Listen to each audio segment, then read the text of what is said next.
when I was like a kid, I always like envisioned being on like a stage and kind of had those like dreams and that type of stuff. I never thought about music for like years as like something that I wanted to do. I was into like film and like being an actor or like a director or some stuff. It kind of like alternated or whatever. But What challenges have you faced in the music industry? yeah, there's a lot of bad people, and a lot of those people don't know that what they're doing is. Hello, guys. Today we have David July, a friend and a musician. Yes, sir. How are you, brother? I'm really good. Yeah, I'm good. Good to be home in Vancouver. It's been a while. It's good. Good to see you. It's been a while too. Yeah. How are you? I'm good. Just came back from, family stuff, and we just had Christmas. Mm-hmm.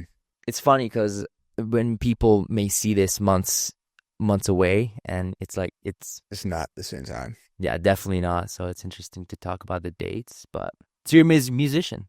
I am, yeah. Can you tell us how you started your career and what made you go into music in the first place? I think like when I was like a kid, I always like envisioned being on like a stage and kind of had those like dreams and that type of stuff. I never thought about music for like years as like something that I wanted to do. I was into like film and like being an actor or like a director or some stuff. It kind of like alternated or whatever, but it was always like film. And then throughout like high school or something, I don't really know what it was, but it was the whole SoundCloud wave in that era that I like got into, and then just like started messing around. Went to the public library. They had like a little studio box in there that you could go and made some terrible music there. And just kind of kept doing it. I don't really know. I feel like I always just wanted to be, something that I wasn't as a kid, I guess. And I always felt like I wasn't that superstar person. And I guess like something like that, being up on stage was something that, I don't know, drew me to it. I don't know. It was like that vision. I don't know. I had that vision when I was a young kid. And I feel like that's what kind of came back to me when I got into music. And I was like, okay, this could be something cool. And then I kind of just went for it. So you did acting initially, acting and directing? I tried. I tried to. It was like, I did some stuff in like school. I did like drama class and all that, but that was not for me. I mean, I would love to get back into it at a later point, but it was not like as naturally like me as like with music. I can tell, my stories and then tell things that, it's a cathartic way of expressing myself and stuff. And acting was a totally different thing. I feel like it was cool, but it wasn't me like the way that this is. So initially, you posted on SoundCloud. Mm-hmm. How did that begin? Like, were you alone, or did you like go with friends and you guys produced? Paint me a picture here? At first it was like a couple of us. It was like me and like two of my other friends. We like started doing stuff. Like we went to the library, this library box. It was like this big box in the library where it was there was like a mic stand and there was a setup for a computer. And we went in there, and then one of my friends was making beats. And the other two of us were writing like raps, and we did that like for like one session, and it was like, I thought it was like a lot of fun, and then my other friend just kind of like stopped after that. I think he just realized it was not for him. That's how it started. Eventually I just kept finding YouTube beats online, and then writing raps or little melodies to them, and then recorded them on. I bought this like $200 mic, and like a Scarlett, and then I had my like mom's old laptop, which was like from like so long ago, and I got like a cracked FL Studio on there, and I would record these absolutely horrific songs on them and put them up on SoundCloud without even knowing how to like, mix things or do anything without even knowing what that means. Before I would just record them, put on like a little bit of reverb and that's it, and then throw it on SoundCloud. Um, and that was it. Yeah, it was just basically me and then YouTube beats and a cracked FL on a terrible laptop.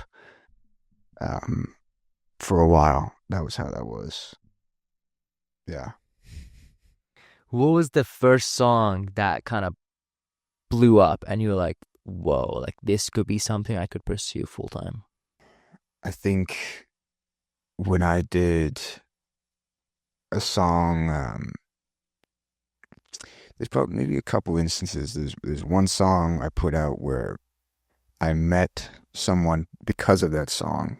He saw it online, and then through meeting that person, I learned a lot and met a lot of other people, and then put out another song called "Want It All," which was for me like I feel like the beginning of um kind of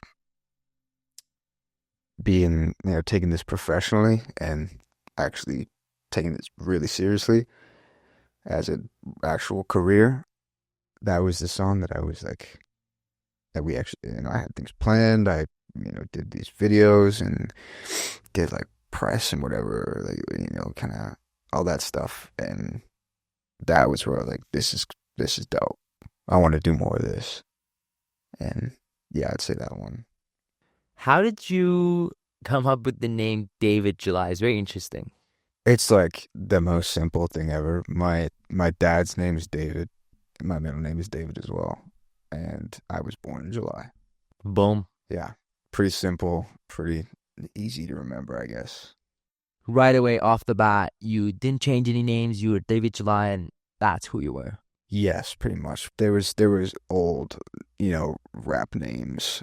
I can't remember, but David July was the one. Yeah, from it's been like that for a while, and yeah, not looking to change it. How did you find your genre, your niche? I feel like it's very interesting for musicians to find a niche that they're good at also, and also that it interests them and kind of putting that together and building a career from it.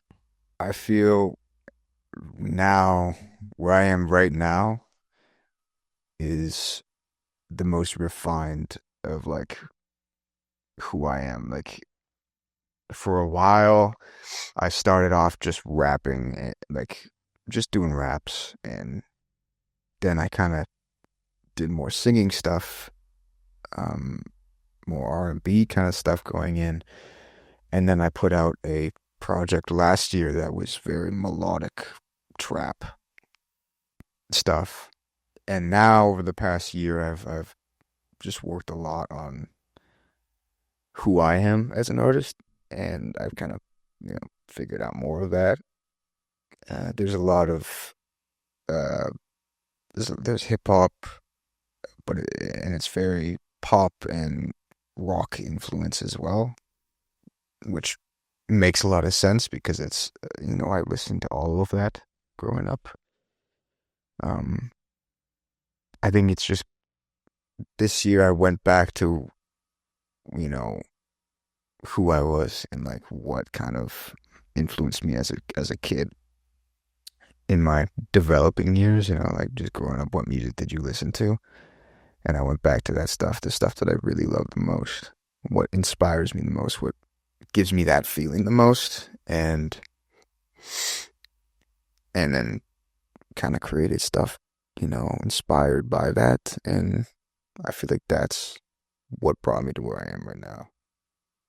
What the natural question is, what inspires you the most? What are your top artists slash songs? I don't know.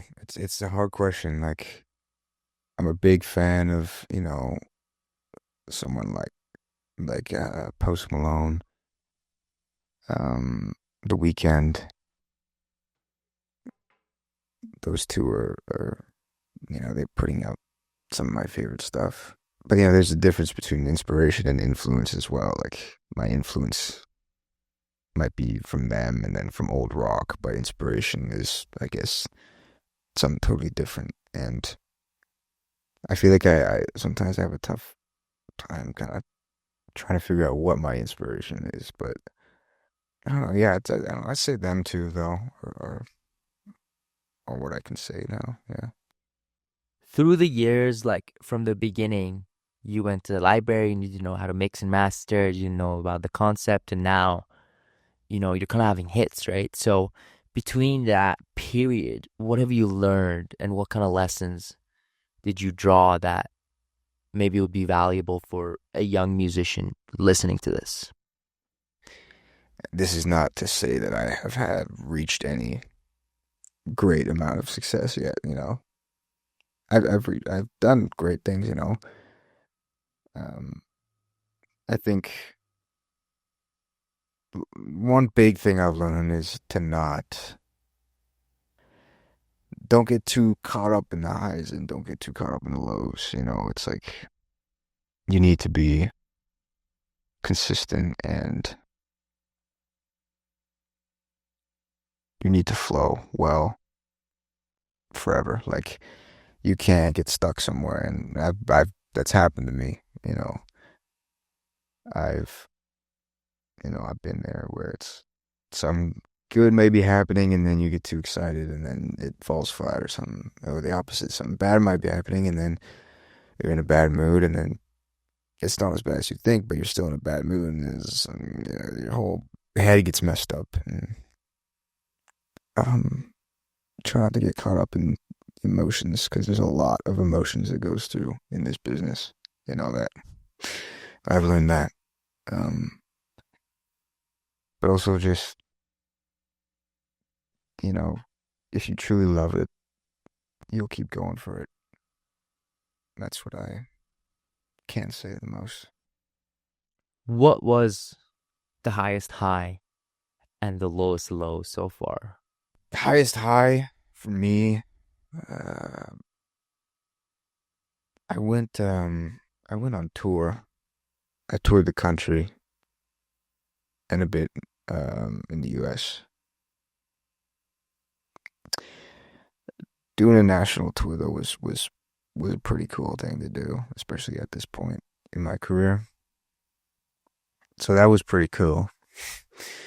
That was a good high. And there were some rough things on the tour as well, but that always happens.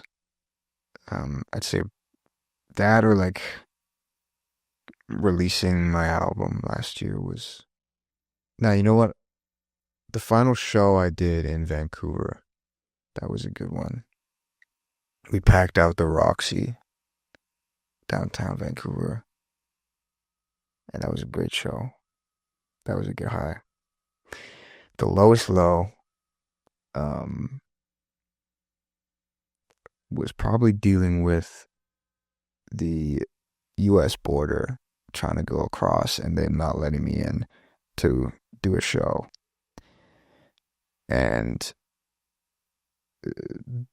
that was a low because I had some things planned, and apparently it didn't do well because I was not educated enough, I guess, at the time with what I needed, the right documentation and, the right, um, what's it called? Permits and all that to do stuff over there. And couldn't do the big festivals that I was planning on doing. So that was a big low. Where, but we're still here. And I guess that shows no matter how high or how low you go, you're still here and keep it going. Exactly. So did you end up doing anything in US? Um, Not then. No, no, no, no, So yet you haven't performed in the United States. no, no, I haven't. Okay, can you speak on the crowd, right? How important is the crowd's influence? And can you speak about maybe you've done a countrywide tour in Canada?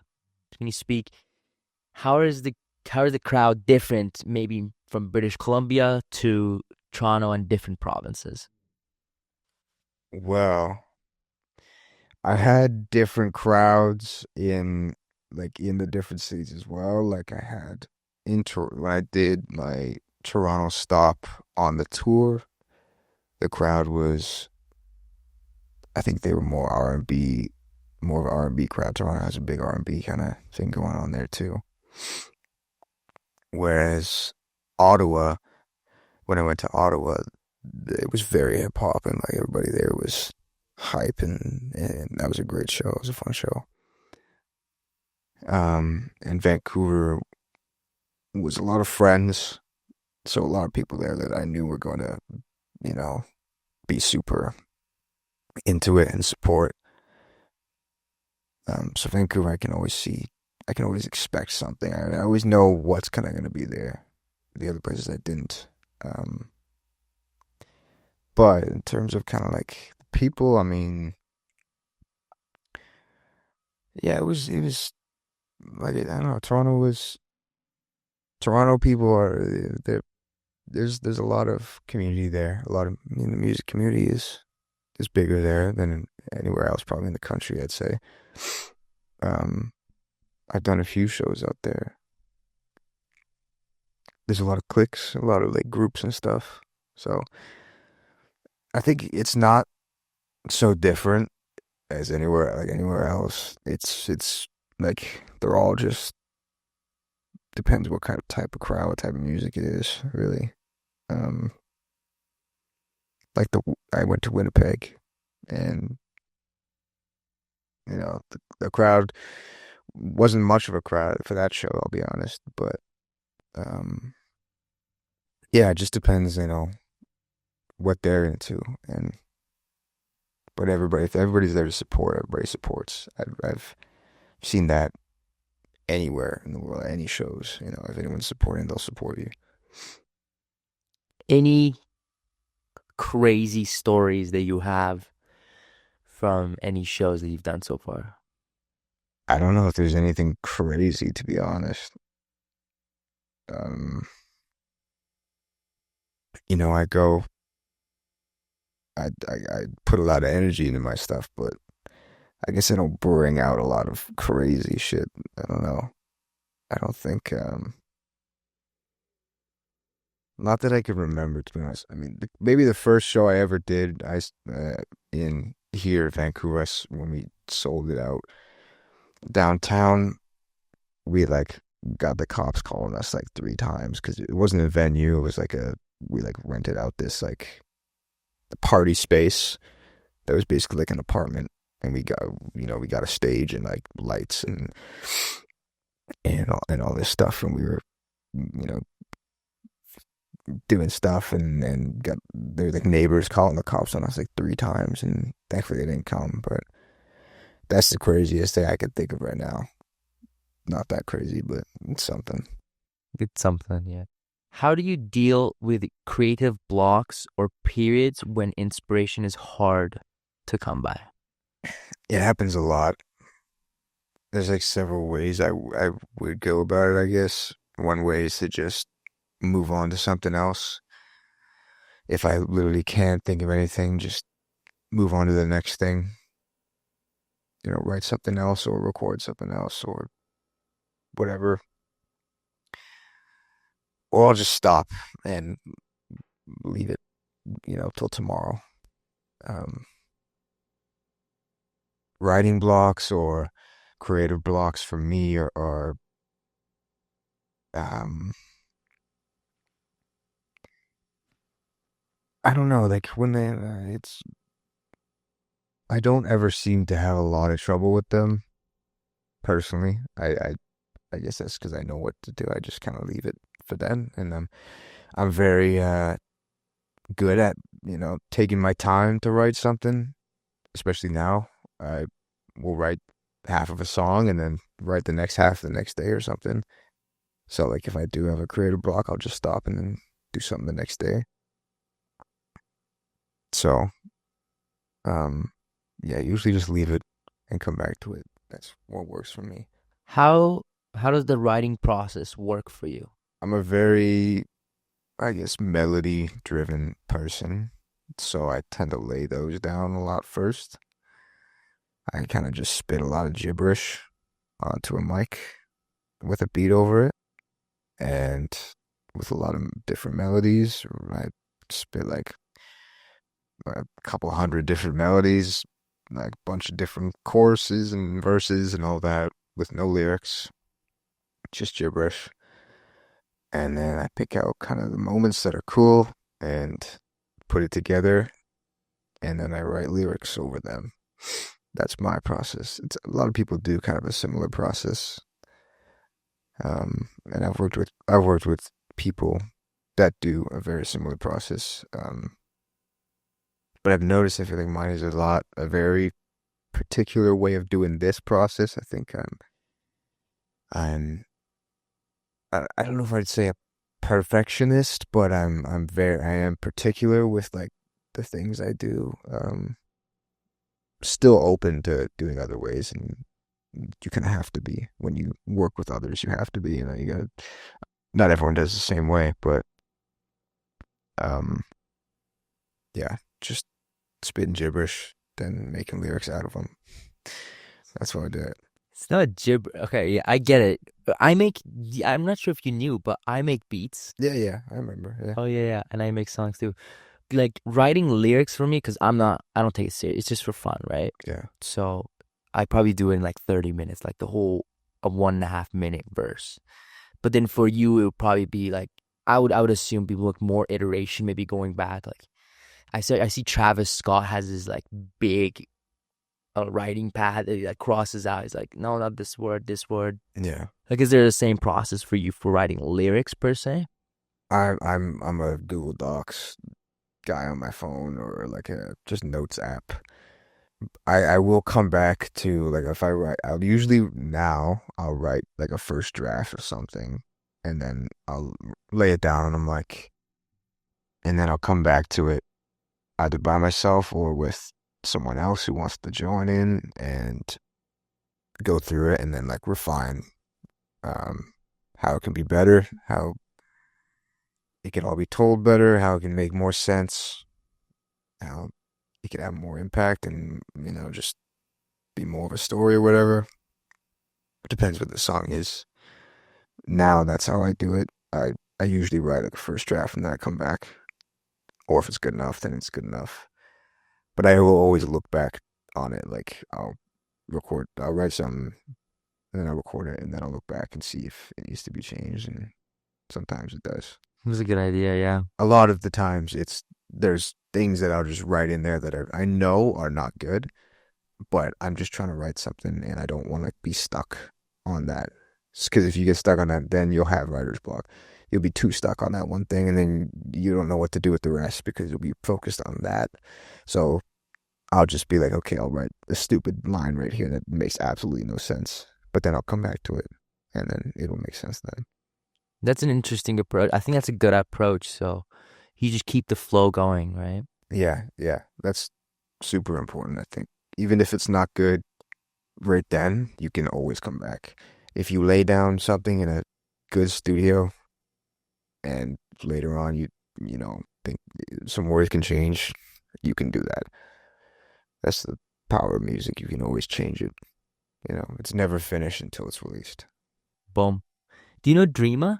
No. Oh, he's another Vancouver-based artist, and he said because it seems that like for musicians they would like, for example, he said that for example his mother would listen to it and whatever his mother would say because she doesn't have a music mind, and so it would come out from like a natural standpoint of like, oh, maybe your bass is like, for example, too loud or something like a criticism. And it was interesting to me that that was kind of like their fit to work and make it more general, appealing to the general public song. How is your approach? Who would you have listened to the song before release? So, did like the green tick. I don't trust anyone more than myself. If that is an answer you're looking for, I have a lot of notes and a lot of back and forth to go through the mixing process and all that. And it's never perfect until I think it's perfect. That's just how it is for me. I will give it to other people though, and then in terms of that, I think my main partner, Tyler, I give you know, he's my he's my producer, like my main partner. I don't know if that's the right word, but my producer, you know, we work a lot together. He produces a lot of the stuff that I do. Um, he's got ears and music ears. He knows what to look for. So him, um, some songwriting partners or whatever I work with. There's a lot of people. I mean, but I think what you were saying about like giving it to your mom who doesn't have a music ear. I think something like that is important. Giving it to someone who doesn't have that music ear, who doesn't think about, you know, the little things, the little tweak, like if the hi-hats are a little too high or too low, or if they need to be EQ different or something like that. It's like give that to someone that has no idea what that means. Um, and ask them like what they think because they could, for some reason, they could have an idea or they could think that the vocals need to be turned down to turn up when you never thought of that. Um,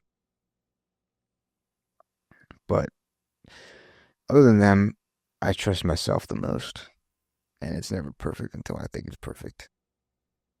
What's the process for you finding your producer, Tyler? Well, we went to high school together, but we were never friends in high school. Like we never talked. I don't even think there was a word spoken between us in high school.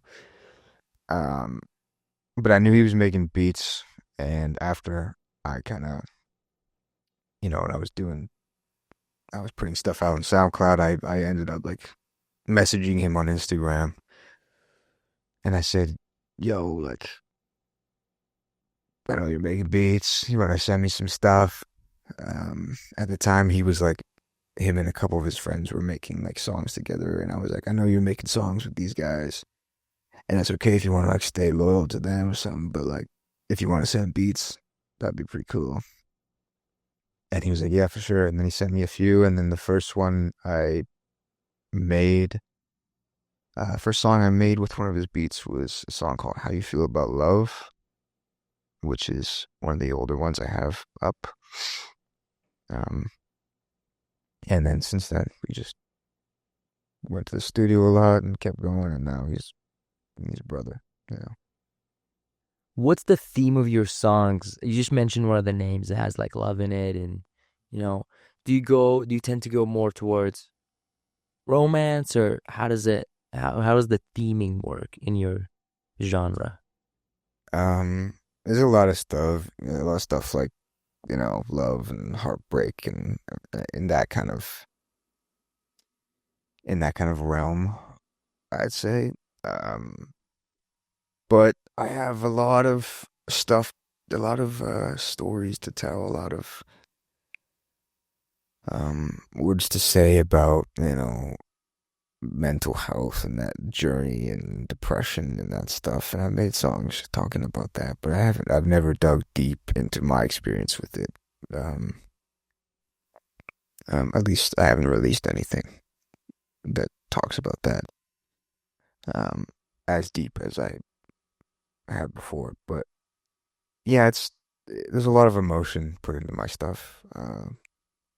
But I want to and I like to make stuff that anybody can listen to, whether in any situation, like whether you're sitting alone after a heartbreak and you know you just want to drown in your sorrows, or if you're at a New Year's party and you're trying to get drunk or something and you want to get hype, you know, something like that, or you're just driving late at night and want to listen to some nice vibes or whatever. Because I like all these, I like to do all these, and it only makes sense that I want to make all these. Um, but there's a lot of emotion. The emotional stuff is you know the love stuff and mental health stuff. That's a big thing because I want to make stuff with messages and with meaning to it. and tell actual stories. And recently, I've been doing a lot of that. So yeah. Emotional David July. Oh yeah, I am quite emotional. Let's ask the question, because I thought about this. Who do you think is the greatest rapper of all time? There's just so many. I don't know. I would say like the one that popped to my head right. There's two that popped to my head right away because there's the two that I listened to growing up, and I was Lil Wayne and Eminem. I grew up listening to those two the most. That brought me into hip hop, and they're both goats. Um, so that would be my answer. Those two. I think that's a solid answer. Yeah, they're both still killing it. So yeah. Do you know Black Thought? Yeah, I think so. Yeah, I think he's the member of Jimmy Fallon's band. Yeah. Black Thought. I do know him. Yeah. Yeah, his 10-minute in Stock Studios, um, he went freestyling, and I think that was one of the greatest displays of freestyle I've ever seen. Well, freestyle. There's freestylers like Juice WRLD, like someone like Juice WRLD, or do you know Harry Mack? He's like this guy who goes on like Omegle and freestyles for people, and Oh, I he's think so. crazy. He's Yeah. crazy at freestyling. Is he the guy that says like, "Give me a couple words"? And Yeah, I'll, yeah, yeah. yeah. He did like one in front of like Kendrick one time, and Kendrick gave him his props or whatever. But like, yeah, that's a whole different thing too. Uh, Freestyling is a completely different game. It's you know not my game. You don't freestyle? I don't know. I do sometimes for fun, but uh, I'm not a freestyle rapper. It's a different thing, completely different game. I was hoping that I could play for you some of my beats at the end, and then we can have a snippet video of you freestyling a little bit on one of them. Yeah, you probably will not be getting that. I could try, but then it's not going to be something great. It's not my thing. I have fun with it though. It's fun. What's the process of translating your songs into music videos? A lot of brainstorming, a lot of just thinking about kind of the theme of the video, what it feels like, the color, I don't know, like if it's dark, then is it a nighttime shoot or whatever? I don't know. I think about the topic of the song, and then it kind of just gives you the feeling.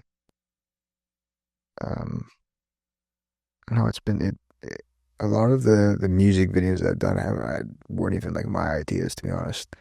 Just the people on my team or whatever. Like a lot of brainstorming, just thinking of a bunch of ideas and then crossing the bad ones out, and then there's a good one. Boom. Yeah, So you just mentioned your team. So you have a producer, you have maybe songwriters, yeah. I work with some songwriters sometimes. Yeah. kind of contractor base. What do you mean? Like, I don't know, you tell them, because I have a business, whatever, it's contractor. So you tell them, like, for this song, you write Well, yeah, 8 verses. yeah. It's we tend to get to that after. We'll make a song and then we'll talk about that stuff later. Because you know, if you're restricting yourself to a little bit in the song, then you're gonna think about that when you're making the song. So I think um, just come in, we just have fun, make a good song, and then we'll talk about that stuff later, and we'll get it settled. Yeah, I agree. Yeah. Make the creativity flow there and don't worry about that till later. Yeah. So yeah, so that's your team. So you guys are three, or is there any other members in? There's a lot of people. There's people that are not as strictly, um, directly in the heart of the team, but that's what a team is. There's people that help out with video stuff, people that, we have um, consulting stuff. There's people, at the heart, it's me. and then Tyler, my guy Tyler. Um, yeah, but that part of the big thing is I'm building a team as well when I'm out in Toronto. The big thing that I moved out there for, and we're in the midst of doing that. So yeah, How important is it having a team around you since you're for a musician? So you moved out to Toronto from Vancouver. You used to live out here. yeah. So why did you make that move, and why is having a team so important? Well, I made the move because there was nothing really left for me here. I felt I needed to be somewhere where the music scene was a thing, and it's not really a thing here. There's a cap here, for people that are trying to make it and trying to do big things in music. There's a roof, there's a ceiling, more so. Um, Even in Toronto, you could say there is one because it is in Canada and you know all that. But I needed to be where you know all of it was present, and that's where it is in Toronto.